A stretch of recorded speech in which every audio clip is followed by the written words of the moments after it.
नमस्कार। यो समाचारमा स्वागत छ। म कुलचन्द्र विष्ट। म रन्जु अधिकारी। सुरु गरौँ अहिलेसम्मका प्रमुख समाचारबाट।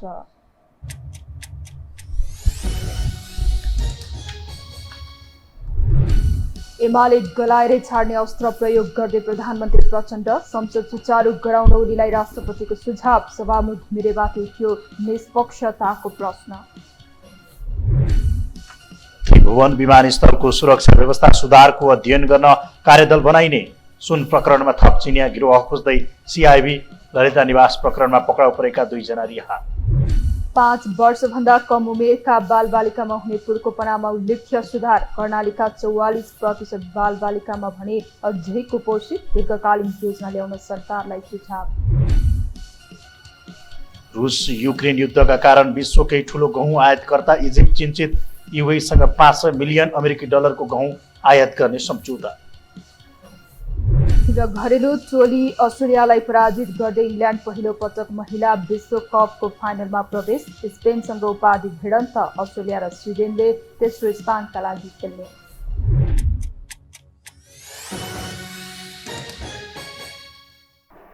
अब समाचार विस्तारमा। सानो आकार भए पनि मजबुत रणनीतिका साथ सत्ताको नेतृत्वमा रहेका पुष्पकमल दाहाल प्रचण्ड फाइलहरूको अस्त्रले बस्दै आएका छन्। यही अस्त्रले प्रतिपक्षी एक ठाउँमा उभिँदा समेत अघि बढेका उनलाई अहिले फेरि संसद अवरोध अर्को खड्को बनेको छ। आफ्नै नेताको नाम मुचिनु र सत्तापक्षीय सांसद नै एमालेसँग मिसिनुले यो पटक उनी हाल कायल भए पनि संसद खुलाउन प्रचण्डले 3 अस्त्र अघि सारेका छन्। एक रिपोर्ट। विगतमा संसदमै माफी मागेर होस् या कानुन बनाउन खोज्दा प्रतिपक्षीले अवरोध गर्यो भनेर होस् संसदको अवरोध खुलाएका प्रधानमन्त्री पुष्पकमल दाहाल प्रचण्ड फेरि एमाले गलाउने रणनीतिमा लागेका छन्। आफ्नै नेताको समेत सुन प्रकरणमा नाम मुछिनु, ललिता निवास जग्गा प्रकरणमा सहकर्मीहरूमाथि डण्डा चलाउन बाध्य हुने अवस्था अदालतले सिर्जना गर्दा उनी अहिले केही सकसमा चाहिँ छन्। जहाँ सत्तारूढ सांसद सुनिल शर्मा नै पक्राउ गर्ने प्रत्युत्पादक कदम चाल्न र छानबिन समिति गठन गर्नुको दह्रो कारण दिन नसक्नुले पनि उनीमाथि प्रतिपक्षी सामु झुक्नै पर्ने दबाव सिर्जना भइसकेको थियो। त्यस्तै गौर घटनाको छानबिनका लागि सहमति गर्ने विषय उनकै लागि घातक बन्दा काङ्ग्रेस सभापति शेरबहादुर देउवा फकाएर सत्ता सङ्कटलाई टारेका उनी अब संसदको अवरोध हटाउन लागि परेका छन्। यता कारण नै कारण देखेको एमाले पनि प्रचण्डलाई यो पटक झुक्न बाध्य पार्ने रणनीतिमै देखिँदा 2 पक्षको रसाकसी समेत पेचिलो बन्दै गइरहेको छ। यो बुझेका प्रचण्डले अहिले राष्ट्रपतिलाई अघि सारेका छन्। सभामुख र आफ्नो सक्रियताका बावजुद पनि एमाले अध्यक्ष ओली नगलेपछि पहिले फकाउने रणनीति लिएका उनले बुधबार ओली र राष्ट्रपति रामचन्द्र पौडेल बीच भेटवार्ताको बाटो अँगालेका हुन्। यसअघि गत साउन 25 गते प्रचण्ड शीतल निवास पुगेर संसदको गतिरोध हटाउन राष्ट्रपतिले चासो राखिदिनुपर्ने बताएपछि राष्ट्रपतिले 26 गते नै सभामुख देवराज घिमिरे र राष्ट्रिय सभा अध्यक्ष गणेश प्रसाद तिमल सिन्हासँग शीतल निवासमै छलफल गरेका थिए। त्यसैको सिलसिला ओलीसँगको भेटमा समेत संसदको चासो राखेका उनले लामो समय संसद चल्न नसक्दा जनतामा नैराश्यता बढ्ने र संसदप्रति नै जनतामा नकारात्मक प्रभाव पर्ने भएकाले संसदको गतिरोध अन्त्य गर्न ओलीको ध्यान आकर्षण गराएका थिए। तर ओली त्यसका लागि खासै सकारात्मक नबन्दा अब सभामुखमाथिको महाभियोगको अर्को अस्त्र अघि सार्न प्रधानमन्त्री प्रचण्ड खोज्दैछन्। त्यसका लागि सार्वजनिक वृत्तमा अनौपचारिक बहस सिर्जना गरिसकेका उनले अप्रत्यक्ष रूपमा सभामुखमाथि पनि दबाव बढाइरहेका छन्। यही खालको हरकत चाहिँ धेरै दिन चल्दैन। के गर्नुहुन्छ तपाईहरु? के गर्न सक्नुहुन्छ तपाईहरुले? केही न केही गर्छन्, केही न केही गर्नुपर्ने हुन्छ, गर्छौँ हामी। महाभियोग लगाउन सक्ने हैसियत छ तपाईहरुसँग? त्यो पनि गर्नुपर्ने हुनसक्छ। अब 2/3 पुग्नुपर्ने हो। 2/3 पुग्नलाई नसक्ला भन्न सकिन्न। अब हिजोसम्म अब राप्रपाले उहाँहरूलाई साथ दिइराखेका थिए। राप्रपा साथीहरू अहिले उहाँको विरुद्धमा चाहिँ उभिनुपर्ने खालको अवस्था सिर्जना गरिसक्नु भएको छ उहाँहरूले। अस्तिसम्म चाहिँ राष्ट्रिय स्वतन्त्र पार्टी पनि अलि बिचबिचमा जस्तो थियो। हिजोदेखि चाहिँ उहाँहरूको चाहिँ हरकतबाट चाहिँ आचित भएर चाहिँ उहाँहरूको विरुद्ध बोल्नुपर्ने खालको सिर्जना गरेर यता ओली पनि सत्ता पक्ष नै संसदको गतिरोध अन्त्यका लागि सकारात्मक नभएको भाषा निर्माण गरिरहेका छन्। भरसक नगल्ने बाटोमै रहेका उनले छानबिन समिति गठनका लागि किन सकस भन्ने प्रश्नलाई सरकार नै तस्करीमा संलग्न रहेको आरोपसँग जोडिरहेका छन्। तर सभामुख तर्साउँदा पनि पार नलाग्ने देखेका प्रचण्डले अर्को अस्त्रका रूपमा गिरिबन्धु टी स्टेट समेत अघि सारेका हुन्। मंगलबार सम्पादकहरूसँग छलफल गरेका उनले ओलीको नाम नलिए पनि उनले संसद विघटनको मानसिकताबाट बाहिर आउन नसकेको भन्दै ओली जोडिएका विषयमा पनि छानबिन गर्ने संकेत गरेका थिए। ओली प्रधानमन्त्री हुँदा हदबन्दीभन्दा धेरै रहेको जग्गाको हकमा भन्दै कानुन नै ल्याएर झापा बिर्तामोड स्थित गिरीबन्धु टी स्टेटको नाममा रहेको 342 बिघा 19 कट्टा 12 धुर जग्गामा चलखेल गरेको आरोप लागिरहेको सन्दर्भमा यसलाई अस्त्र बनाउने उनको आशय थियो। तर तत्काल नभई बिस्तारै अनुसन्धान गर्ने निकायले छानबिन अघि बढाउने भनेर प्रचण्डले दबाव सिर्जना गर्दा एमाले नेताहरूले आफ्नो पार्टीलाई बदनाम गराउने चलखेलको संज्ञा दिएका छन्। यद्यपि छानबिनका लागि कुनै रोकटोक नभएको बताउने उनीहरूले प्रतिशोध साध्न जबरजस्त पाकिस्तान मोडलमा जान खोज्नु दुर्भाग्य भएको तर्क गरेका छन्। हामी कुन सङ्कटमा छौँ? गिरीबन्धु टी स्टेटको विषय के हो?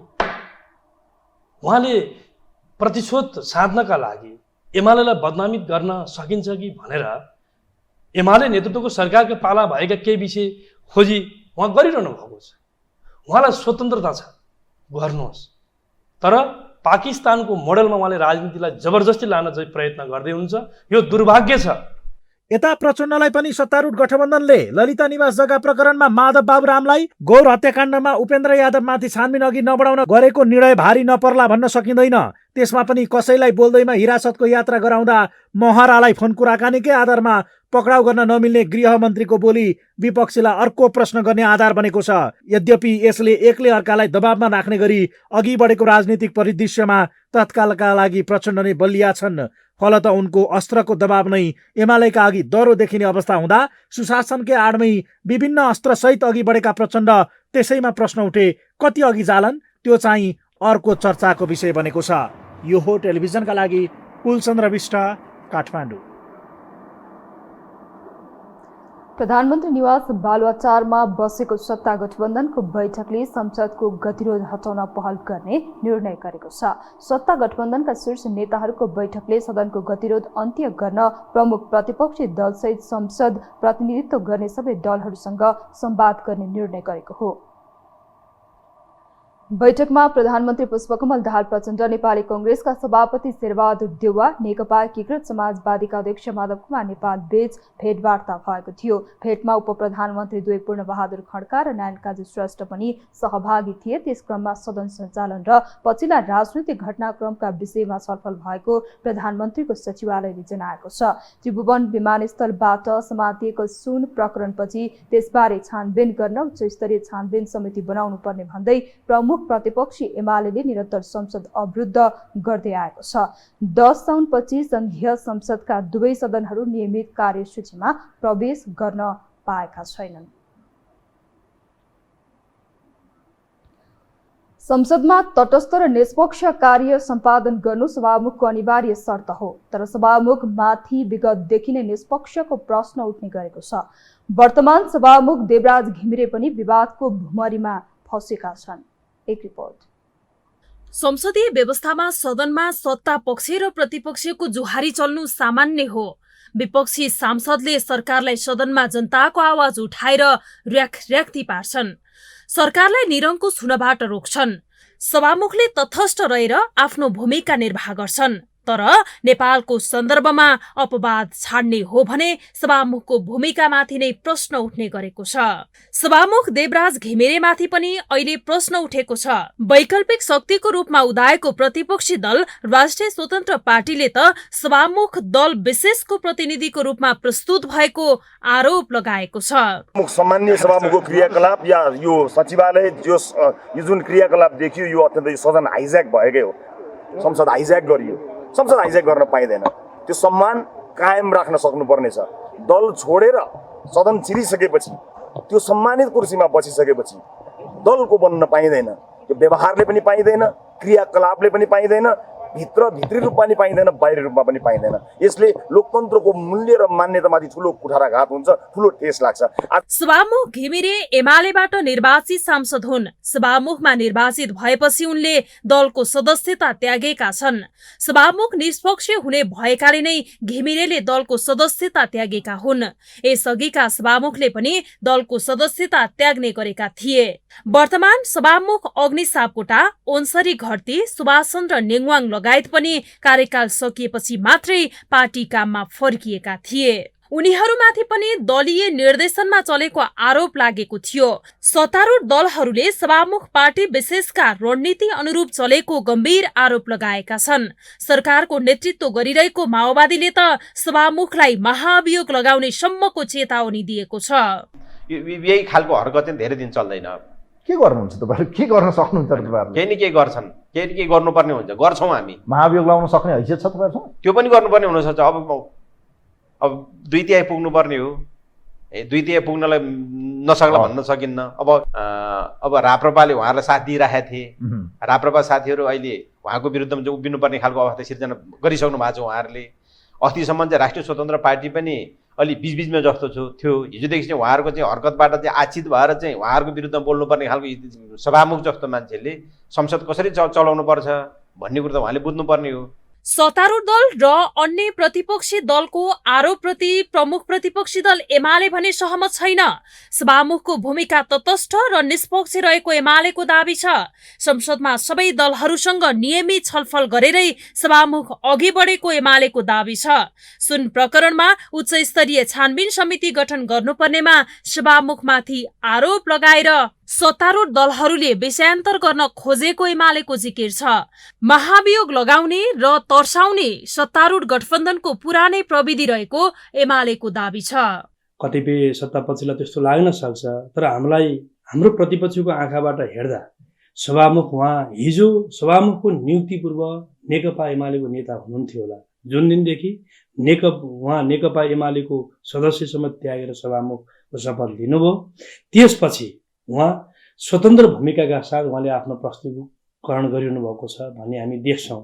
तर सत्ता पक्षलाई विशेष गरी सरकारमा रहेका दलहरूलाई सभामुखका भूमिका भन्दा पनि उहाँहरूको आफ्नो अभिष्ट पुरा गर्ने कोणमा सभामुख भन्ने पद, त्यो जिम्मेदारी काहीँ न काहीँ उहाँलाई असहजता भएको हुनसक्छ। त्यसकारण त्यो असहजता भएको उहाँहरूलाई बिजिरहेको कारणले गर्दा के आरोप लगाउने, उहाँलाई के प्रश्न गर्ने भन्दा त उहाँ निष्पक्ष हुनु भएन भन्ने ढङ्गबाट यो सत्तापक्षको सामान्यतया यो विगतदेखिकै चरित्र हो। मन नपर्ने बित्तिकै प्रश्न लगाउँदै गएपछि अलि पर पुगेपछि कहिले महाभियोग सिर्जना गर्ने, कहिले कहाँ के, यो खालको संस्थालाई कमजोर बनाउने। किनभने राज्यका अङ्गहरूबीच शक्ति सन्तुलनमा सभामुखको महत्त्वपूर्ण भूमिका हुन्छ। सभामुखकै कारण कतिपय विषय तलमाथि परेको विगत ताजै छ। त्यही कारण शीर्ष नेताहरू आफू अनुकूलको सांसदलाई सभामुख बनाउन खोज्छन्। पृष्ठभूमि जेसुकै भए पनि सभामुख भएपछि पार्टीभन्दा माथि उठेर तटस्थ र स्वतन्त्र भूमिका निर्वाह गर्दा व्यक्तिगतका साथै देश र जनताको हित हुनेछ। विगतबाट पाठ सिक्दै सभामुखले उदाहरणीय भूमिका निर्वाह गर्न सक्नु पर्दछ। यो हो टेलिभिजनका लागि पासाङ शेर्पाको रिपोर्ट।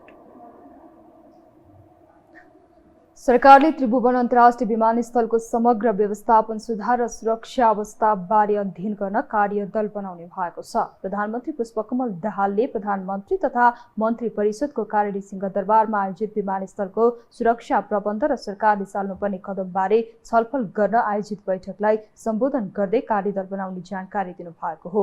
राष्ट्रिय सुरक्षाको पहिलो ढोकाको रूपमा रहेको त्रिभुवन विमानस्थलको समग्र व्यवस्थापन र सुरक्षा व्यवस्थामा व्यापक हेरफेर ल्याउनु पर्ने अवस्था आएको त्यस अवसरमा प्रधानमन्त्री प्रचण्डले यस्तो बताउनु भएको हो। विमानस्थलमा भएका विगतका कमी कमजोरी सच्याउनेतर्फ ध्यान दिन पनि उहाँले आग्रह गर्नुभयो।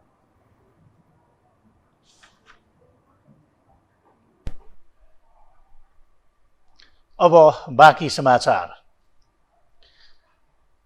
प्रहरीको केन्द्रीय अनुसन्धान ब्युरोले 60 किलो सुन बरामद प्रकरणमा थप 4 जना चिनिया नागरिकलाई पक्राउ गरेको छ। केन्द्रीय प्रहरी प्रवक्ता डीआईजी कुबेर कडायतका अनुसार पक्राउ पर्नेमा 3 महिला र 1 पुरुष छन्। काठमाडौँमा विभिन्न ठाउँबाट त्यानमी, बिनताङ, डिङ सेखफाल र ली नेङकाई पक्राउ परेका सिआइबीले जनाएको छ। सुन तस्करी प्रकरणमा संलग्नता देखेपछि उनीहरूलाई राजस्व छली तथा सङ्गठित अपराधको कसुरमा अनुसन्धानका लागि म्याद थप गर्न जिल्ला अदालत काठमाडौँ लगिएको छ।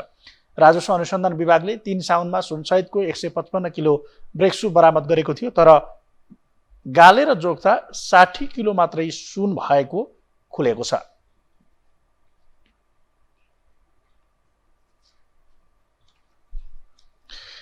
नेकपा एमालेका अध्यक्ष केपी शर्मा ओलीले सुन प्रकरणमा सरकारले उच्चस्तरीय छानबिन समिति गठन नगरेर क्विन्टललाई 61 केजीमा झारेको आरोप लगाउनु भएको छ। होटल रेडिसनमा नेकपा एमाले गरेको छलफल कार्यक्रममा उहाँले उच्चस्तरीय समिति नबनाएर 100 केजीलाई 61 केजीमा झारेको आरोप लगाउनु भएको हो। यस्तै नेकपा एमाले अब पार्टीको कार्यक्रममा आसन ग्रहण नगराउने भएको छ। सोमबार बसेको सचिवालय बैठकले कार्यक्रममा कसैलाई आसन ग्रहण नगराउने निर्णय गरेको अध्यक्ष ओलीले बताउनुभयो। यसले एमालेलाई मात्र नभएर सबैलाई सजिलो हुने भन्दै उहाँले अब कार्यक्रममा खादा र ब्याजको प्रवृत्ति पनि अन्त्य गर्नुपर्ने बताउनु भयो। ललिता निवास जग्गा प्रकरणमा अनुसन्धानका लागि थुनामा रहेका आरोपीमध्ये 2 जना रिहा भएका छन्। प्रहरीको केन्द्रीय अनुसन्धान ब्युरो सिआइबीको हिरासतमा रहेको मालपोत कार्यालयका तत्कालीन प्रमुख धर्म गौतम र समरजङ कम्पनीका पूर्व प्रमुख लोकहरि घिमिरेलाई जिल्ला अदालत काठमाडौँले रिहा गर्न आदेश दिएको हो। उनीहरूलाई उमेर र स्वास्थ्यको कारण देखाएर रिहा गर्न आदेश दिएको अदालतले मुद्दा बुझाउँदा सँगै उपस्थित गराउन भनेको सिआइबीका एसपी नवराज अधिकारीले जानकारी दिनुभयो। सिआइबीको हिरासतमा रहेका अन्य आरोपितलाई भने जिल्ला अदालतले 5 दिन थप हिरासतमा राख्न अनुमति दिएको छ। ललिता निवासको सरकारी जग्गा व्यक्तिको नाममा नामसारी गरेको अनियमितता प्रकरणमा सिआइबीले सरकारी कागजात किर्ते मुद्दामा अनुसन्धान गरिरहेको छ। यो प्रकरणमा भाटभटेनी सुपरमार्केटका सञ्चालक मिनबहादुर गुरुङ, पूर्व निर्वाचन आयुक्त सुधीर कुमार शाह लगायत हिरासतमा छन्। ठुला भ्रष्टाचारको काण्डले पनि चिरा पार्न नसकेको नेपाली राजनीतिक दललाई पछिल्लो सुन प्रकरणले भने 2 ध्रुवमा बाँडिदिएको छ। राजनीतिको अर्को नाम नै बार्गेनिङ हुने र त्यही बार्गेनिङमा कुरा नमिल्दा नेपाली राजनीति नराम्रोसँग गिजो लिँदै आएको छ। एक रिपोर्ट। नेपाली राजनीतिमा तहल्का मचाइरहेको क्विन्टल सुन प्रकरणको केन्द्रीय अनुसन्धान ब्युरोले नियमित प्रक्रिया अनुसार नै आफ्नो काम अघि बढाइरहेको छ। नेपाल राष्ट्र बैङ्कको टक्सार महाशाखामा सरकारवाला निकाय र सुरक्षा निकायका प्रतिनिधिहरूको रोहबरमा सुन गालेर जोख्ने काम सकिएको छ। यही प्रकरणमा सत्ता गठबन्धन र प्रमुख प्रतिपक्ष एमाले बीचको फरक मतका कारण राष्ट्रिय राजनीति बिथोलिँदै आएको छ। नेकपा एमाले उच्चस्तरीय छानबिन समिति गठन गर्नुपर्ने मागलाई नै आफ्नो अन्तिम विकल्पको रूपमा पुष्टि गर्न खोज्दैछ। तर देउबा र प्रचण्डको कुरो मिलेसँगै हौसिएको गठबन्धनले पनि पछि नहट्ने सन्देश दिइसकेको छ। काङ्ग्रेसको संस्थापन इतर पक्ष समिति गठनमा खुल्दा आधिकारिक निर्णय गर्ने देउबा भने प्रचण्डको साथमा छन्। छानबिन समितिको आवश्यक नभएको भन्दै गठबन्धन बैठकले निर्णय गर्दा आफ्नो मागमा अडिग रहेको एमाले ठुलै झट्काको महसुस गरेको छ। एमाले छानबिन समितिलाई पेचिलो बनाउँदै गर्दा जति रटान गरे पनि अन्तिममा चिसै पानीले नुहाउनु पर्ने भन्दै गठबन्धन निश्चिन्त बनेको छ। विगतमा लाउडा विमान भाडा प्रकरणमा 57 दिनसम्म संसद अवरुद्ध भएको थियो। त्यो अवरोध गर्ने नेतृत्वकर्ता एकजना म पनि हुँ। मेरै नेतृत्वमा भएको थियो, एमालेको नेताको हिसाबले, प्रमुख सचेतकको हिसाबले। तर केही दिन चाहिँ मजै भएको थियो। तर केही दिन पछाडि हामीलाई यस्तो आपत पर्यो, सरकारले वार्ता गर्दैन, हामीले माग छोड्न मिल्दैन, होइन, उपलब्धि सुन्ने, लास्टमा चिसै पानीले नुहाएर फर्कनु पर्यो। यही हालत हुन्छ साथीहरूको।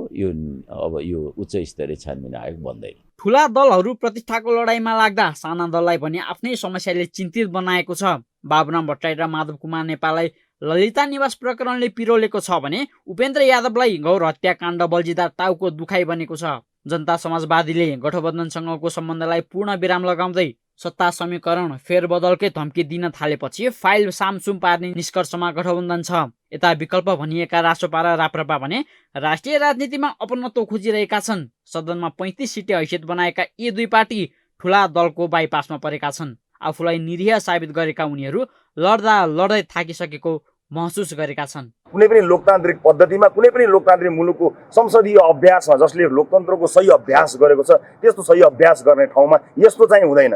यस्तो कदापि हुँदैन। तिमीहरू त्यति मात्र बोल जति म सुन्न चाहन्छु भन्ने क्रिया जुन देखियो, तिमीहरू त्यति मात्र गर जति म हेर्न चाहन्छु भन्ने जुन भाष्य देखियो, जुन ढङ्गको चाहिँ क्रियाकलाप देखियो, यसले लोकतन्त्रका लागि यो एकदमै अहितकर कुरा हो। यसले कहीँ पनि पुर्याउँदैन। यसले गलत सन्देश दिन्छ र यो अत्यन्तै गलत नजिर बसेको छ। राष्ट्रिय राजनीतिमा देखिएको गाँठो फुकाउने पहल गर्ने ठाउँमा प्रचण्ड खोज्छन्। त्यसैले माधव बाबुरामलाई साइजमा ल्याएर अघि बढेका उनले पीडितहरूसँग सम्झौता गर्दै उपेन्द्रलाई तरवारको धारमा राखेर गौर हत्याकाण्डमा दोहोरो रणनीति अपनाएका छन्। तर राजनीति अझै पनि दुई धारमा चिरिँदा दोस्रो ठुलो शक्ति एमालेलाई चिडाएरै सरकार अघि बढ्न सक्दैन, जसको गाँठो फुकाउन ओली फकाउने बाध्यता उनीमा छ। मुलुकको चाहिँ अब साझा समस्यालाई लिएर उहाँहरूले चाहिँ अब आन्दोलन गर्नुहुन्छ भने त्यसको लागि चाहिँ अब हामीले उहाँहरूलाई स्वागत गर्नुपर्ने हुन्छ। त्यसको लागि गठबन्धन सरकारले पनि गम्भीर भएर त्यो मुद्दा चाहिँ संशोधनको लागि चाहिँ लागि पर्नुपर्ने हुन्छ। टोपबहादुर र खाँड पक्राउ पर्दा पनि चिरा नपरेको राजनीति सुनकाण्डले भने दुई धारमा विभाजित भएको छ। राजनीतिको अर्को नाम नै बार्गेनिङ हुँदा देश बार्गेनिङमा नै चलिरहेको छ। हात्तीको देखाउने र खाने दाँत फरक हुन्छ भने चाहिँ राजनीतिज्ञको प्रवृत्ति पनि त्यस्तै रहेको विश्लेषकको बुझाइ छ। कमिसनमा रम्ने नेताहरूले देशलाई मिलेरै आपराधिक भूमि बनाएको उनीहरूको तर्क छ। अहिले 3टा सुन स्मग्लिङ काण्ड र भुटानी प्रकरण काण्ड ललितमा कति कहाँ छ, सुनको पनि कहाँ कहिलेदेखि ओइरहेको छ मलाई थाहा छैन। यो मुलुक त सुनले बढ्नु पर्यो। लङ्का सुनको बनामा लक्ष्मणले भनेका थिए नि, हाम्रो नेपाल पनि सुनमा बढ्नु पर्थ्यो। अहिलेसम्म तपाईँ हेर्दाखेरि त्यो आउँछ जान्छ। हामी त प्याकेजिङ र फरवर्डिङ एजेन्ट, कमिसन खाने एजेन्ट मात्रै रहेछौँ। र त्यो कमिसन खाने यी सबै यी लुटेराहरू हाम्रो नेतागणहरू। नीति र सिद्धान्त भन्दा पनि सत्ता राजनीतिमा दलहरू केन्द्रित हुँदा राजनीति त बन्धक बनेको छ नै, यता सदन पनि बन्धक बन्दा प्रतिशतको राजनीतिले जनतामा निराशा छाएको छ भने समस्या जिउका त्यौँ छ।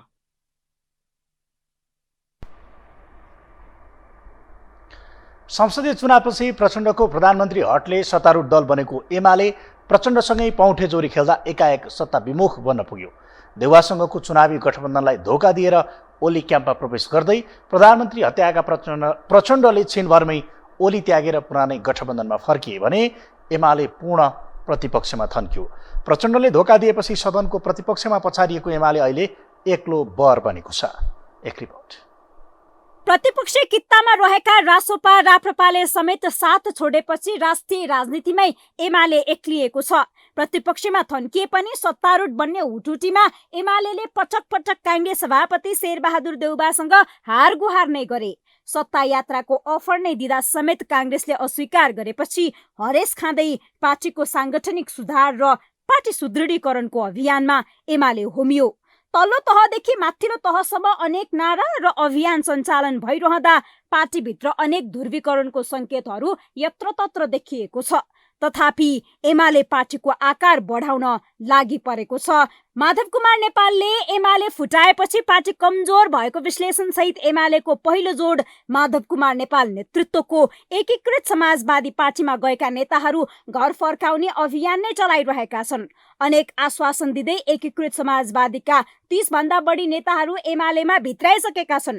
पार्टीभित्र रहेका मणि थापा, केशव स्थापित जस्ता नेता एमाले छोडिरहँदा केदार न्यौपाने र छक्कबहादुर लामाहरूलाई पार्टीमा फर्काइरहेका छन्। प्रदेश अधिवेशनको चटारोमा लागेको एमाले युवाहरू तान्ने ध्याउनमा मात्र छैनन्, तत्काल नेकपा फुट्दादेखि चुनावमा अवसर नपाएकाहरूलाई समेत एमालेमा फर्काउने कोसिसमा एमाले अध्यक्ष ओली नै लागेका छन्। एमाले अध्यक्ष ओलीको नेतृत्वमा दोस्रो कार्यकाल चलिरहेको छ। ओली पार्टीको आकार बढाउन लागि परेका छन्, तर प्रचण्डसँग गठबन्धन नटिकाउनु, पार्टीभित्र बहुपदीय प्रणाली भए पनि ओलीको एक्लौटीपना मात्र होइन, ओलीकै आचरणका कारण छिमेकी मुलुकसँगको सम्बन्ध अन्तर्राष्ट्रिय सम्बन्धमा समेत खलल पुगेको भन्दै पार्टीभित्रै ओलीकै विकल्प खोज्ने जमात पनि छ। आवाज उठाउन सकेको छैन, तर एमाले नेताहरू मनमनै ओलीको विकल्पको खोजीमा छन्। एमाले भित्र ओलीको विकल्प पूर्व राष्ट्रपति समेत रहेका विद्यादेवी भण्डारीलाई नियालिरहेका छन्। एमाले भित्र ओलीको विकल्प विद्या बन्ने डरले ओली अहिले नै अत्तालिन थालेका छन्। पूर्व राष्ट्रपति विद्या भण्डारीजी हाम्रो पार्टीका सबै नेताहरूको राष्ट्रपति भएर एउटा आदरणीय व्यक्तित्व पनि उहाँ हुनुहुन्छ र फेरि त्योभन्दा अगाडि हाम्रो नजिकको मित्र हो नि, हाम्रो पार्टीको हाम्रो पार्टीको आदरणीय व्यक्तित्व नै हो नि। त्यसो भएर हामी मध्ये कसैले भेट्नु कुरा गर्नु भनेको ठुलो कुरै होइन। विष्णु पौडेलजीले मात्रै होइन, मैले पनि कुरा गरेको छु, अरूले पनि कुरा गर्नुभएको छ। यस्तो विषयलाई, कुरा गरेको विषयलाई काँडै छपाएर लिएर जानुभयो र पार्टीमा आइदिनु पर्यो भनेर निम्ता गर्नु भन्ने खालको यो खालका प्रयासहरूलाई मलजल साथीहरूले नबुझिकन गरिन्छ क्या कहिले कहिले। त्यो नगर्दाखेरि राम्रो हुन्छ भन्ने मलाई लाग्छ। 2079 फागुन 28 शीतल निवासबाट बाहिरिएपछि भण्डारी निजी निवासमा दैनिक जसो एमाले नेता कार्यकर्तासँगको भेटमा व्यस्त छन्। पूर्व राष्ट्रपति भण्डारीको नेकपा एमालेको राजनीतिमा फर्किने संकेत नयाँ होइन। एमाले जन पनि भण्डारी सक्रिय राजनीतिमा फर्किनु पर्ने पक्षमा छ। उनी नेतृत्वमा फर्किन चाहे लोकतान्त्रिक अभ्यासबाट पार्टीभित्र फर्किनु पर्ने एमाले नेताहरूको तर्क छ। र राजनीति भनेको मान्छेको स्वविवेकी कुरा पनि हो। त्यसलाई राजनीतिमा आउँछु, म जिम्मेवारीमा रहेर काम गर्छु भन्ने कुरा व्यक्तिको स्वविवेकी अधिकारको कुरा हो। यस्ता अधिकार प्रयोग गरिँदाखेरि अब हाम्रो पार्टीभित्र हामी लोकतान्त्रिक एउटा चाहिँ जनमतलाई अभ्यास गरेर नेतृत्व चयनको प्रक्रियालाई पनि त्यो अभ्यासबाट हामी कमल केपी ओली पनि दुईपल्ट त्यही अभ्यासबाट आउनुभयो। भोलिको दिनमा पनि त्यो प्रक्रियाबाट अगाडि बढ्ने उहाँलाई ढोका बन्द भयो भनेर भन्न मिल्दैन। उहाँलाई पार्टीको विधानले पनि ढोका बन्द गरेको छैन, संविधानले गरेको छैन, ऐन नियम प्रचलित कानुनले गरेको छैन। यो उहाँको स्वयं व्यक्तिको इच्छा चाहना के छ भन्ने कुरामा बढ्ता यसमा चाहिँ रहन्छ। विद्या भण्डारीको चर्चा एकातिर छ भने अर्कोतिर पार्टीको 10औं महाधिवेशनमा अध्यक्ष बन्ने भीम रावलको आँट अपाच्य ठान्ने ओली उपाध्यक्ष विष्णु पौडेलको संयोजकत्वको कमिटी मार्फत रावलसँग जोडिएका छन्। भीम रावलको भ पनि सुन्न नचाहेका ओली रावलसँग भेटवार्ता मात्र गरेनन्, कस्तो जिम्मेवारी सहित पार्टीमा फर्काउन सकिन्छ भन्ने विषयमा समेत छलफल गरेका छन्। चौतर्फी घेराबन्दीको महसुस गरिरहेको ओली पटक पटकको अभियानबाट संगठनमा विरासत फर्काउने सकसमा छ। फलत वामदेव गौतम भीम रावल जस्ता पुराना नेताप्रति ओलीको आशा पलाएको देखिन्छ। तर एमाले भित्र भीम रावलको व्यवस्थापन कसरी हुन्छ चासोपूर्ण छ। अब आज एकअर्काको भलाकुसारी के छ कस्तो छ त्यो भलाकुसारी गरियो र अहिले देशको स्थिति पार्टीको अवस्था के छ कस्तो छ यसमा हाम्रा आफ्ना सोच दृष्टिकोणहरू के छन् त्यसमा सामान्य कुराकानी भयो। अब फेरि कुराकानी गर्दै गरौँ भन्ने कुरा हो। अब उहाँ पार्टीको अध्यक्षसँग धेरै देश विदेशको बारेमा जानकारी हुन्छ, सूचना हुन्छ। अब म पनि अध्ययन गर्ने मान्छे, आफ्ना विचारहरू अहिलेको स्थिति के छ कस्तो छ कुराकानी भयो। अब फेरि कुरा गरौँला भन्ने भयो। यतिमा सदनको दोस्रो दल राम्रो जनमत हुँदाहुँदै आफ्नै अहमताले प्रतिपक्षमा थन्किएको ओली एमालेलाई तन्काउन सबै प्रयास गरिरहेका छन्।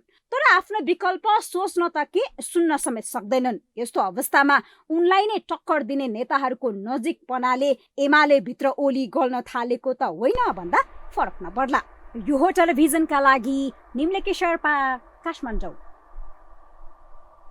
हामीसँग समाचार बाँकी नै छन्, अहिलेलाई विश्राम।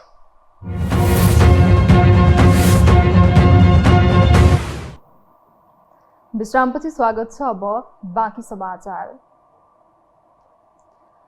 नेपालमा 5 वर्षभन्दा कम उमेरका बालबालिकामा हुने पुड्कोपनामा उल्लेखनीय सुधार आएको छ। प्रत्येक 4 जनामध्ये 1 जना बालबालिकामा पुड्कोपना हुने गरेको अध्ययनले देखाएको छ। स्वास्थ्य तथा जनसङ्ख्या मन्त्रालयका अनुसार प्रत्येक 100 जना बालबालिका मध्ये 25 जनामा पुड्कोपना देखिने गरेको हो। विज्ञहरूका अनुसार बालबालिकाको खानपानमा कमी र उमेर अनुसार पोषणको अभाव भयो भने पुड्कोपना देखिन्छ। एक रिपोर्ट। केही वर्षदेखि पुड्को हुने बालबालिकाको संख्यामा कमी हुँदै आएको छ।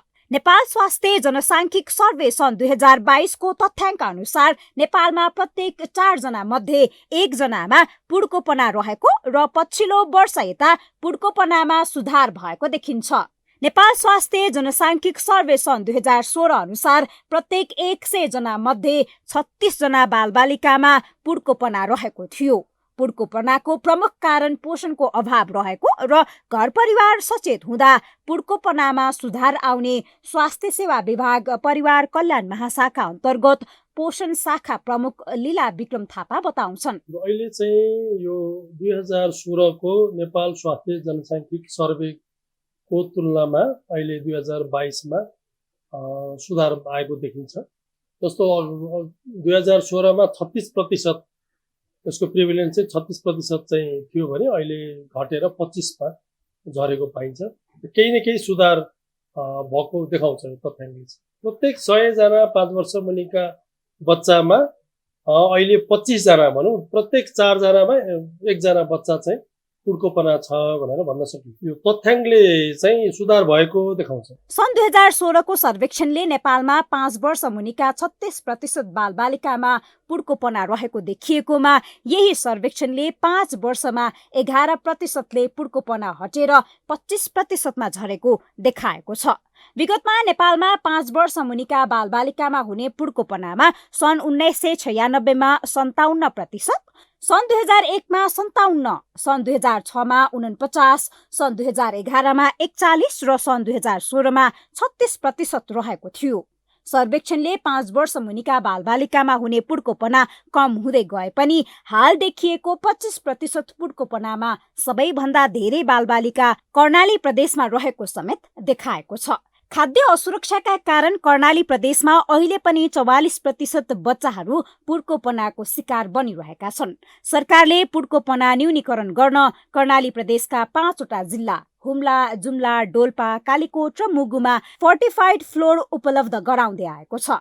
यस्तै सरकारले 6 वर्षदेखि 2 वर्ष मुनिका बच्चा, गर्भवती र 45 दिनसम्मका सुत्केरीलाई फोर्टिफाइड फ्लोर वितरण गर्दै आएको छ। पर्याप्त मात्रामा खानेकुरो यदि पुगेन भने लामो समयसम्म पर्याप्त मात्रामा खाना अपुग हुँदै गयो भने चाहिँ पुड्कोपना को विकास हुन्छ। पोषण संवेदनशील क्षेत्रलाई चाहिँ स्वास्थ्य तथा जनसङ्ख्या मन्त्रालयले लिड गर्छ। त्यो भनेको कुनै पनि बच्चालाई छिटोभन्दा छिटो बच्चाको पोषणको स्थिति लेखाजोखा गरेर पत्ता लगाउने र समयमै उपचार गर्ने, जसले गर्दा बच्चाको मृत्यु हुनबाट र बच्चाको चाहिँ आर्थिक स्वास्थ्यको अवस्था बिग्रिन नदिने कुरा। गर्भावस्थामा आमा र बच्चा जन्मिसकेपछि बच्चालाई पोषणको अभाव हुन नदिए पुड्कोपनाको समस्या नआउने विज्ञहरू बताउँछन्। बच्चालाई पौष्टिक तत्त्व पर्याप्त दिनुपर्ने र घर परिवारको आमा बुवामा पुड्कोपना छ भने उनीहरूबाट जन्मिने बच्चामा पनि पुड्कोपनाको समस्या देखिन सक्ने बताउँछिन् पोषणविद विनिता पन्त। यो पुड्कोपनाको समस्या भनेको हाम्रो आमाको समस्याबाट नै जाने गर्छ, किनभने हाम्रो आमा बुवाको समस्या पुड्कोपना छ भने ओभियसली बच्चा जन्मने बच्चाहरू चाहिँ पुड्कोपनको समस्या देखिन्छ। त्यसकारणले गर्दाखेरि सबभन्दा मातृ पोषण कार्यक्रमहरू चाहिँ सर्वप्रथम आवश्यकता हुन्छ। त्यो सँगसँगै बच्चा आमाको गर्भावस्थामा रहँदाखेरि चाहिँ आमाले पाउने खानेकुराहरू कति सुरक्षित छन्, कति पुगेको छ, कुन कुन पौष्टिक तत्त्वहरूको मात्रा पर्याप्त छ, कुन चाहिँ पुगेको छैन, त्यसलाई चाहिँ एकदमै ध्यान दिनु जरुरी हुन्छ। पोषण बहुआयामिक क्षेत्रसँग जोडिएकाले पोषणमा सुधार ल्याउन सरकारले दीर्घकालीन योजना ल्याउनु पर्ने सरोकारवालाहरू बताउँछन्। पुड्कोपना दीर्घकालीन कुपोषणको संकेत रहेकोले यसलाई कम गर्न खानपानमा सुधार ल्याउनु पर्ने विज्ञहरू बताउँछन्। आमाले गर्भमा हुँदा खानपान र सुत्केरी भइसकेपछि बच्चालाई जति सक्दो छिटो स्तनपान, 6 महिनासम्म पूर्ण र 2 वर्षसम्म स्तनपान गराउने कुरामा विशेष जोड दिएमा पुड्कोपनाबाट बालबालिकालाई बचाउन सकिन्छ। पुड्कोपना हुन नदिन 753 स्थानीय तहमै सचेतनामूलक कार्यक्रम सञ्चालन गर्दै आएको स्वास्थ्य सेवा विभागले जनाएको छ। आमा स्वास्थ्य चौकीमा जाँदा बच्चाको तौल, उचाइ, आमाको स्वास्थ्य अवस्था, पोषण लगायत बारे जानकारी लिने गरिन्छ। लामो समयसम्म खानपान नपुग्ने अर्थात् खाद्य असुरक्षा पनि पुड्कोपनाको प्रमुख कारण बन्दै आएको छ। प्रधानमन्त्री पुष्पकमल दाहाल प्रचण्डले नेपालमा सामाजिक सुरक्षाको दायराबाट कोही पनि बाहिर नहुने बताउनु भएको छ। अनौपचारिक क्षेत्रका श्रमिक तथा स्वरोजगारमा रहेका व्यक्तिको सामाजिक सुरक्षा योजना शुभारम्भ समारोहमा उहाँले अब कोही पनि सामाजिक सुरक्षाको दायराबाट बाहिर नहुने बताउनु भएको हो। उहाँले वैदेशिक रोजगारीमा रहेका श्रमिक समेत सामाजिक सुरक्षाको दायरामा आएको उल्लेख गर्नुभयो। अनौपचारिक क्षेत्रका झण्डै 40 देखि 50 लाखसम्मका श्रमिकहरू र मजदुरलाई सामाजिक सुरक्षा कार्यक्रममा क्रमशः सहभागी गराइने उहाँले बताउनुभयो। उहाँले अनौपचारिक क्षेत्रको खास गरी कृषि, निर्माण, यातायात र घरेलु श्रमिकको पक्षमा यस अभियानले गुणात्मक फड्को मार्ने पनि बताउनुभयो। सबै श्रमिकहरूलाई सामाजिक सुरक्षा कोषमा आबद्ध गराउने अभियान अन्तर्गत वैदेशिक रोजगारमा रहेका श्रमिकहरूको सामाजिक सुरक्षा योजनाको शुभारम्भ म आफैले गर्ने अवसर प्राप्त गरेको थिएँ। अनौपचारिक क्षेत्रमा रहेका श्रमिक र स्वरोजगारमा रहेका व्यक्तिहरूलाई समेत सामाजिक सुरक्षाको योजनाभित्र आबद्ध गराउने कार्यको आज शुभारम्भ गराउने घोषणा गर्न पाउँदा मलाई निकै हर्ष र गर्वको महसुस भएको छ। अनौपचारिक क्षेत्रका झन्डै 40 देखि 50 लाखसम्मका श्रमिकहरू र मजदुरलाई सामाजिक सुरक्षा कार्यक्रममा क्रमशः सहभागी बनाइनेछ। उहाँले सामाजिक सुरक्षाको कार्यक्रम स्थायी र गुणस्तरीय हुँदै जानुपर्नेमा जोड दिनुभयो। प्रधानमन्त्री दाहालले वर्तमान सरकार सुशासन, सामाजिक न्याय र समृद्धि स्थापनाका लागि अगाडि बढिरहेको बताउनुभयो। त्यस्तै निजी क्षेत्रका लगानीकर्ताहरूले सामाजिक सुरक्षा कोषमा जम्मा भएको रकम मुलुकको पूर्वाधार निर्माणमा लगानी गर्नुपर्ने बताएका छन्। चितवनको भरतपुर महानगरपालिका र रत्नगर जोड्ने टिकौली जंगलमा 8वटा सवारी साधन एक आपसमा ठोकिँदा 19 जना घाइते भएका छन्। व्यस्त राजमार्गमा प्राय सबै सवारी तीव्र गतिमा भएकाले एकैपटक धेरै ठोकिएको ट्राफिक प्रहरीले जनाएको छ। भरतपुर 9 मा पर्ने टिकौली जंगलमा भरतपुरबाट टाँडीतर्फ जाँदै गरेको ना 6131 नम्बरको अक्सफोर्ड कलेजको बसले विपरीत दिशाबाट आउँदै गरेको ना 8446 नम्बरको सब बोकेर देवघाटतर्फ जाँदै गरेको बोलेरोलाई ठक्कर दिएको थियो। त्यसपछि बाप्र 06001 प 9981 बाप्र 03005 प 97 ना 62 प 6032 बाप्र 03001 प 4147 मोसाहरू बाप्र 06001 प 2294 र बाप्र 03002 प 4198 नम्बरको स्कुटर सहित 8वटा सवारी साधन एक आपसमा ठोकिएका हुन्। दुर्घटनामा घाइते 19 जनालाई चितवनका विभिन्न अस्पतालमा उपचारका लागि पठाइएको प्रहरीले बताएको छ। घाइतेहरूलाई भरतपुर अस्पताल, मेडिकल कलेज लगायत विभिन्न अस्पतालमा उपचारका लागि पठाइएको बताइएको छ। उनीहरूको सबैको अवस्था गम्भीर रहेको समेत बताइएको छ।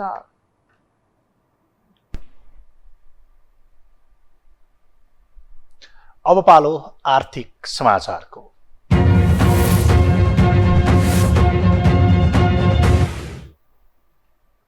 अर्थमन्त्री डाक्टर प्रकाश शरण महतले देशको अर्थतन्त्र बिस्तारै लयमा फर्किरहेको दावी गर्नुभएको छ। काठमाडौँमा भएको कार्यक्रममा उहाँले कोरोना भाइरस र अन्य बाह्य कारणले नेपालको अर्थतन्त्र धराशायी बने पनि अहिले बिस्तारै लयमा फर्किएको दावी गर्नुभयो। उहाँले अर्थतन्त्रलाई अझै चलायमान र सुदृढ बनाउन सकारात्मक सोच र प्रचारको आवश्यकता रहेको बताउनुभयो। उहाँले नेपालमा केही छैन र अर्थतन्त्र सङ्कटमा छ भन्ने जस्ता नकारात्मक विचार त्यागेर सकारात्मक ऊर्जा प्रदान गर्नुपर्ने पनि बताउनुभयो। मन्त्री महतले नेपालको पर्यटन, जलविद्युत र कृषिमा लगानी गर्न बिस्तारै विदेशी लगानीकर्ताहरू बढ्न थालेको दावी गर्नुभयो।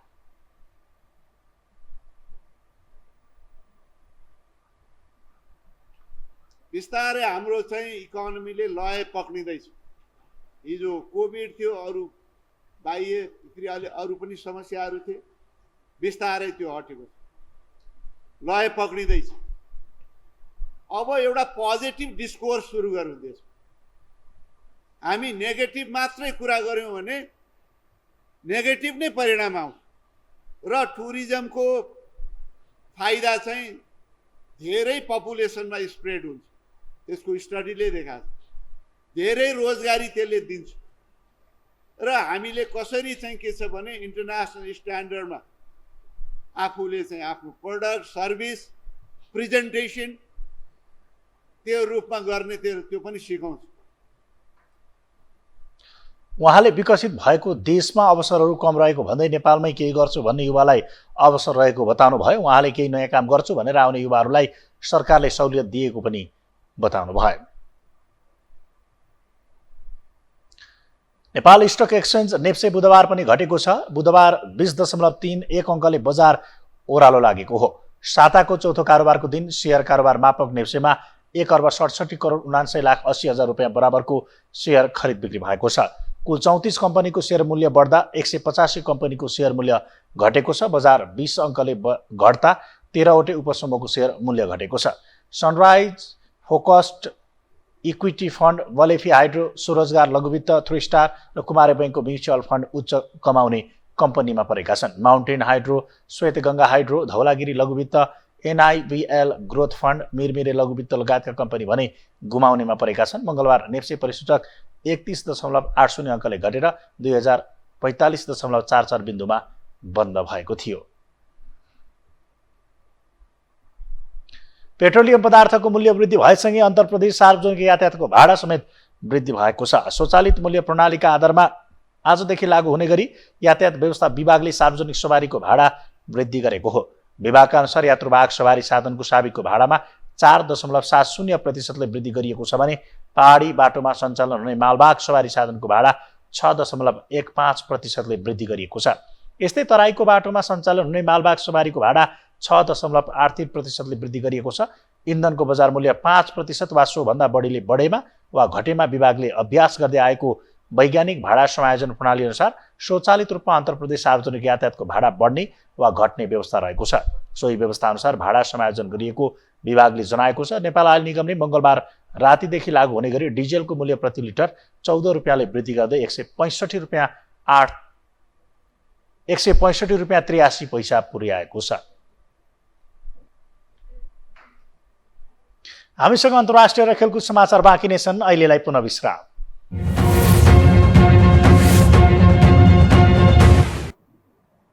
विश्रामपछि पुनः स्वागत छ। अब पालो अन्तर्राष्ट्रिय समाचारको।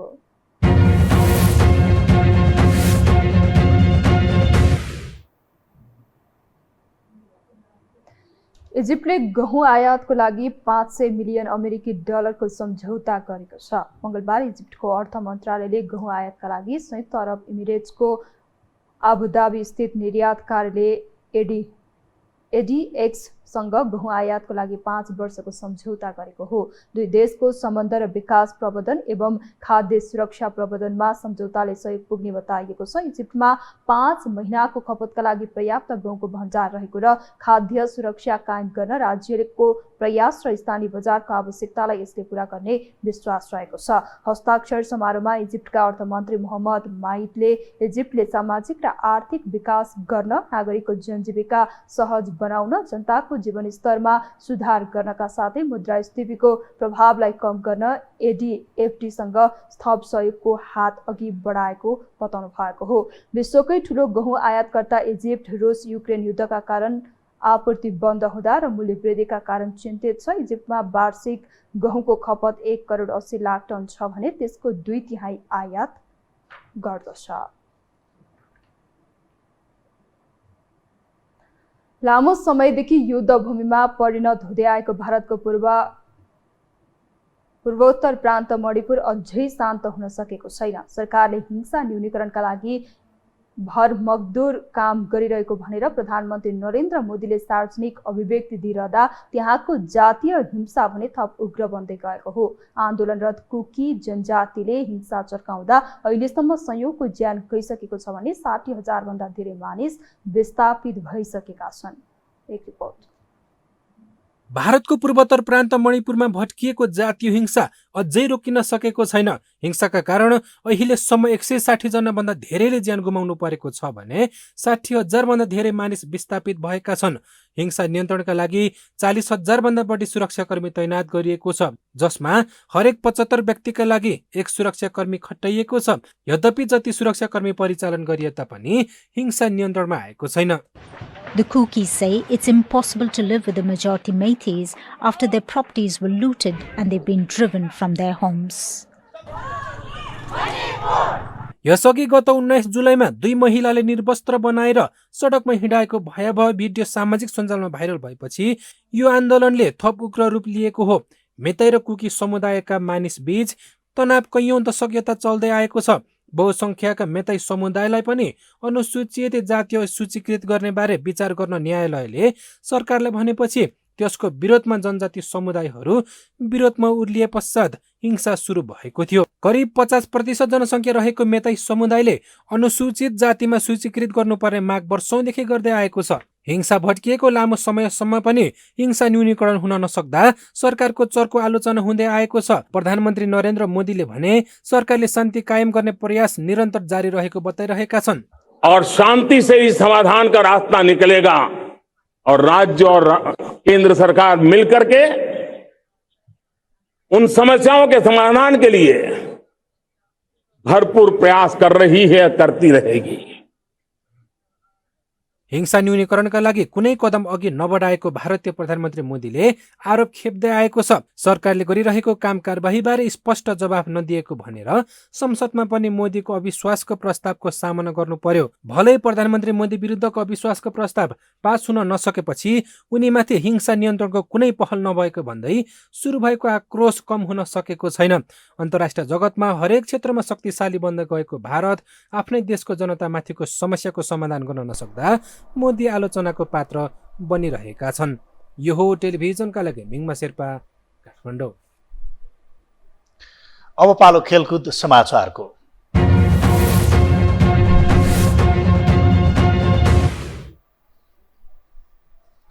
घरेलु टोली अस्ट्रेलियालाई पराजित गर्दै इङ्ल्यान्ड महिला विश्वकप फुटबलको फाइनलमा पुगेको छ। बुधबार भएको दोस्रो सेमिफाइनलमा इङ्ल्यान्ड 3-1 गोलले विजयी भएको हो। दोस्रो हाफमा खेल बराबरीमा ल्याए पनि अस्ट्रेलियाले हार टार्न सकेन। इङ्ल्यान्डले 36औं मिनेटमा अग्रता लिएको थियो। अलेसिया रुस्सोको पासमा एन्ना आन्टोनीले गोल गरेपछि अस्ट्रेलिया खेलमा पछि परेको थियो। तर अस्ट्रेलियाकी समन्था करले 63औं मिनेटमा खेल बराबरीमा ल्याइन्। 71औं मिनेटमा लरेन हेमको गोलमा इङ्ल्यान्डले फेरि अग्रता लिएको हो। विजेता इङ्ल्यान्डले उपाधिका लागि अब स्पेनसँग खेल्नेछ। यससँगै हामी यो समाचारको अन्त्यमा आइपुगेका छौँ। बिदा हुनु अघि प्रमुख समाचार पुनः एकपटक।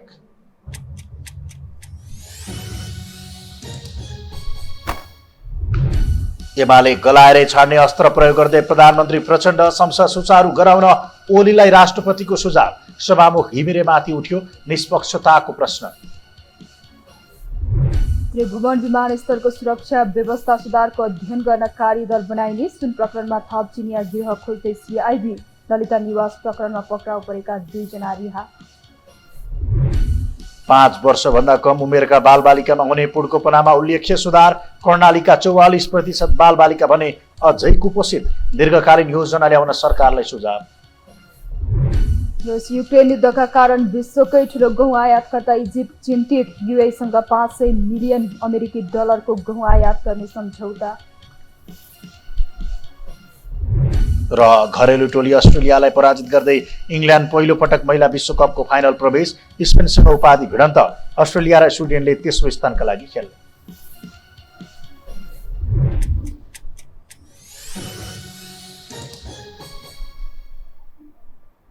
हवस् त यो हो समाचार सकियो। समाचार बुलेटिनका साथै यो हो टेलिभिजनका सम्पूर्ण कार्यक्रम यो हो टेलिभिजन.com, यो हो खबर.com, युट्युब र फेसबुकमा पनि पढ्न र हेर्न सक्नुहुनेछ। मोबाइलमा यो हो टिभी एप डाउनलोड गरी हामीलाई प्रत्यक्ष हेर्न सक्नुहुनेछ। तथ्य सहितको निष्पक्ष समाचार तथा मनोरञ्जनका लागि हेर्दै रहनुहोला यो हो टेलिभिजन। नमस्कार।